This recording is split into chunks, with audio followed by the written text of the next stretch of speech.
اللہ کے رسول اور صحابہ خیبر کی جنگ فتح کر کے آ رہے تھے۔ کس کی جنگ بولو؟ خیبر کی۔ وہی باب خیبر جو مولا کائنات حضرت علی نے ڈھال بنا لیا تھا۔ توجہ رکھو۔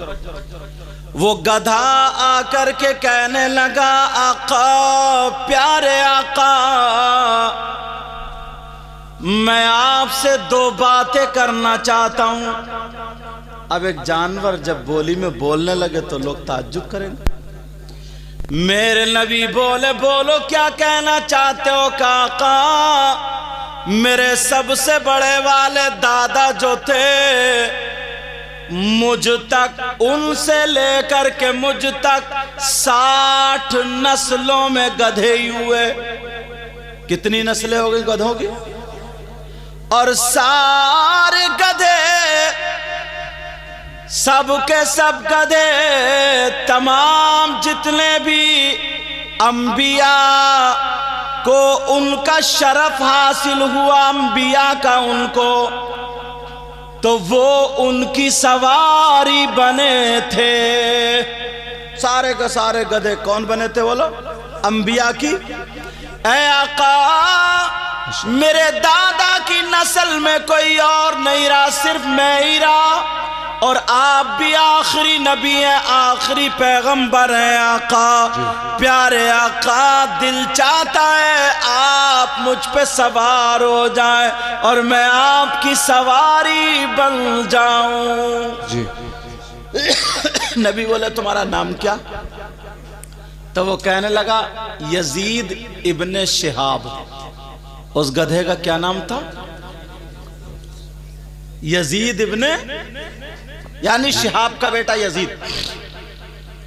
وہ کالے رنگ کا تھا۔ کہنے لگا آقا، میں آپ کی سواری بننا چاہتا ہوں۔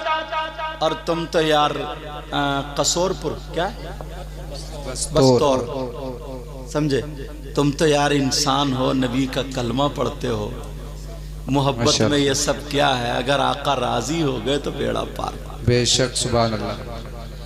وہ کہنے لگا آقا، آپ کی سواری بننا چاہتا ہوں۔ میرے نبی نے فرمایا ٹھیک ہے بن جاؤ، مگر تم کس کے یہاں رہتے تھے؟ کہا میں یہودی کے یہاں رہتا تھا، وہ مجھے چابک سے مارتا تھا، میں اسے بٹھاتا نہیں تھا، گرا دیا کرتا تھا، مگر آج سے میں آپ کی سواری بنوں گا۔ میرے نبی نے فرمایا ٹھیک ہے، مگر تمہارا نام یزید ابن شہاب نہیں، آج کے بعد تمہارا نام یعفور ہوگا۔ کیا نام ہوگا؟ اب اس گدھے کا نام کیا ہو گیا؟ یعفور۔ وہ آقا کی سواری ہو گیا، آقا کی بارگاہ میں رہا کرتا تھا، آقا اس پہ سوار ہوتے تھے۔ وہ یعفور اتنا سمجھدار تھا، بخاری شریف کی حدیث ہے، بخاری میں آتا ہے، وہ یعفور سے میرے نبی کام لیا کرتے تھے۔ کیسے؟ کہتے تھے یعفور، ذرا ابو بکر کو بلا کر کے لاؤ۔ کن کو بلا کر کے لاؤ؟ ارے بھائی، جانور کے سامنے بین بجاتے رہو، پتہ چلے گا؟ بھینس کے سامنے بین بجاؤ، لہرے میں آئے گی کیا؟ بولو نا۔ لیکن وہ جانور ہو کر کے نبی کو سمجھتا تھا۔ میرے نبی فرماتے تھے جاؤ ابو بکر صدیق کو بلا کر کے لاؤ۔ وہ جاتا تھا، ابو بکر صدیق اگر 10 لوگوں میں کھڑے تو ان کو جا کر کے منہ لگا دیا کرتا تھا۔ ابو بکر صدیق سمجھ جاتے تھے نبی کی سواری آئی ہے، آقا بلا رہے ہیں۔ بے شک، سبحان اللہ۔ اگر وہاں نہیں ہوتے تھے نا تو ان کے دروازے پہ جا کر کے منہ مارتا تھا، بلا کر کے لاتا تھا۔ میرے نبی کہتے تھے جاؤ عمر کو بلا کر کے لاؤ، جاؤ عثمان کو بلا کر کے لاؤ، جاؤ علی کو بلا کر کے لاؤ، جاؤ طلحہ زبیر ان لوگوں کو بلا کر کے لاؤ۔ مگر وہ جانور کیسے جانتا تھا کون کیا کیسا نام ہے؟ اللہ اللہ، کتنا پیار کرنے والا جانور، ذرا سنو اس کا ذکر آتا ہے۔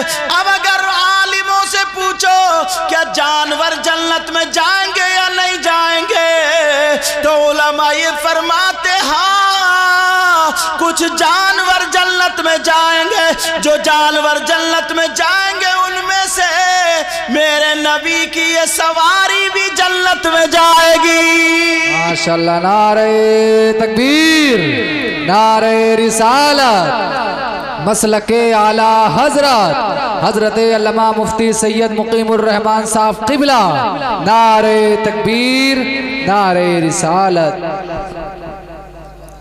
اب اندازہ لگاؤ یار، جانور ہو کر کے اس نے جنت کما لی اور ہمارا آپ کا کیا حال ہے؟ بس جلسے میں آ کے کھڑے، میری تھوڑی باتیں کڑوی بھی رہتی ہیں، معاف کرنا، ذرا سن لینا، مجھ سے ہنسنے کی زیادہ امید مت رکھنا۔ جلسے میں کھڑے ہو کر کے نعرہ لگا دیتے، نعرہ تکبیر، نعرہ رسالت، نبی کا دامن نہیں چھوڑیں گے، غوث کا دامن نہیں چھوڑیں گے، اور اماں گھر میں تڑپ رہی ہے، سچی بات ہے، ابا کا کہنا نہیں مانتا، بہنیں بیچاری جن کی شادی ہو گئی ہیں وہ تڑپ رہی ہیں، میرا بھائی بلانے آتا ہوگا، ایک فون نہیں کرتا ہے، فون بس موبائل لے لیا۔ بعض نوجوان پہ موبائل بالکل دیوانہ ہو گیا، پاگل ہو گیا، پاگل، گھوروں پہ پڑا ہوا، پتہ نہیں کس کس سے باتیں کر رہا، سچی بات ہے۔ اب معلوم ہے کس سے باتیں کرتا ہوگا، وہ تم خود جانتے ہو۔ ارے تم رے بات کرنے پہ اگر آ جائیں تو ہماری بچیاں بھی کم نہیں ہیں، سچی بات ہے۔ آج کے دور میں اگر 50 گھر ہیں نا تو 40 گھروں کی بیٹیوں پہ بڑے بڑے موبائل ملیں گے، بالکل سچی بات ہے۔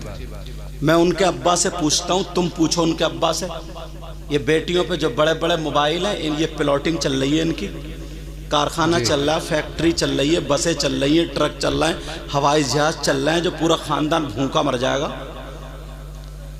ارے سب کو پتہ ہے، اور ماں سن لے، نبی فرماتے ہیں اطلبوا العلم من المہدی للحد، علم حاصل کرو، ماں کی گود سے گور تک، قبر تک علم حاصل کرو۔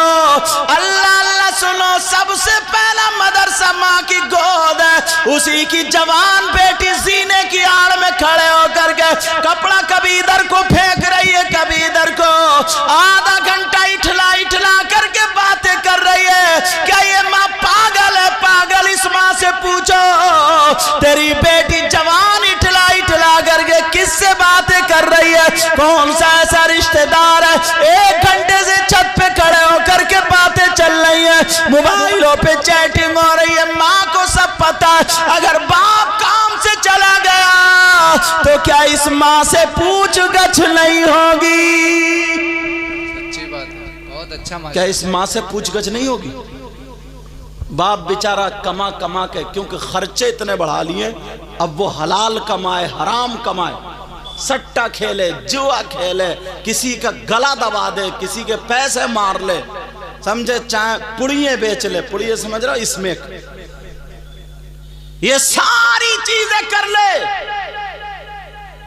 اب خرچے اتنے بڑھ گئے، کہاں سے لائیں گے؟ اللہ اللہ ذرا غور کرو، یہ مائیں میری بہنیں جو یہاں پر آئی ہے، ایک حدیث سنتے چلے جاؤ، تم بھی حدیث سن لو۔ پہلے اس سے پہلے دوسری بتاؤں، میرے نبی بیان کر رہے تھے، تقریر کر رہے تھے، مجھے ابھی یاد آئی مجھے یہ بات، تو نبی بیان کرتے کرتے، تقریر کرتے کرتے بولے، سنو، اگر جس کی 3 بیٹیاں کیا ہو، بولو 3 بیٹی، اور وہ 3 بیٹیوں کی صحیح پرورش کر دے، ان کی شادی ہو جائے تو وہ جنت کا حقدار ہو جاتا ہے۔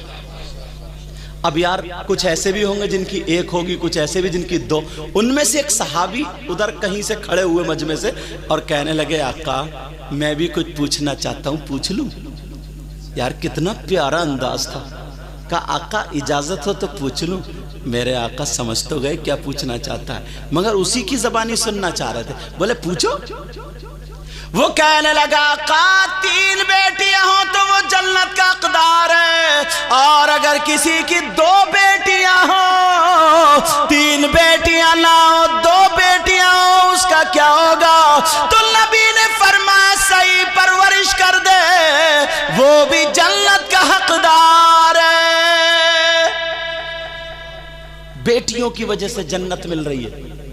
ایک کونے سے اور کھڑے ہو گئے، کہنے لگے، آقا آپ کی بارگاہ سے کبھی کوئی خالی ہاتھ نہیں گیا، جب بھی اگر کچھ مانگا، جب بھی طلب کیا، کوئی خالی ہاتھ واپس نہیں گیا۔ آقا اتنا بتا دیں کہ میں بھی اپنی فریاد آپ کی بارگاہ میں رکھ سکتا ہوں۔ میرے نبی کہنے لگے ہاں بولو، آپ بھی بولو، کیا کہتے ہو؟ وہ کہنے لگے آقا اگر کسی کی ایک بیٹی ہو تو کیا ہوگا؟ کسی کی دو نہیں تین نہیں، اگر ایک بیٹی ہو تو؟ نبی مسکرا کر کے بولے اگر اللہ جس کو ایک بیٹی دے اور وہ اس کی صحیح پرورش کر دے وہ بھی جنت کا حقدار۔ ماشاءاللہ سبحان اللہ، بہت بیٹیوں کی وجہ سے جنت۔ تمہارے دل میں ایک بات آ رہی ہوگی کہ اگر کسی کی بیٹی نہ ہو تو؟ جی یہ بھی تو بات آ رہی ہوگی نا، تو وہ میں بتا دوں، وہ حدیث وہیں رک گئی۔ وہ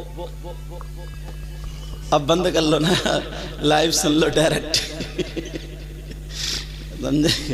میری تقریر میرے سامنے سن رہا بندہ۔ اب ایک دم لائیو سنو نا، توجہ، تاکہ میں ادھر ادھر نہ ہو جاؤں۔ اگر جس کی کوئی بیٹی نہ ہو تو کسی غریب کی بیٹی لے کے پال لو، اس کی صحیح پرورش کر دو، شادی کرا دو، وہ بھی جنت کا حقدار ہے۔ بہت اچھا، ماشاءاللہ بہت اچھا۔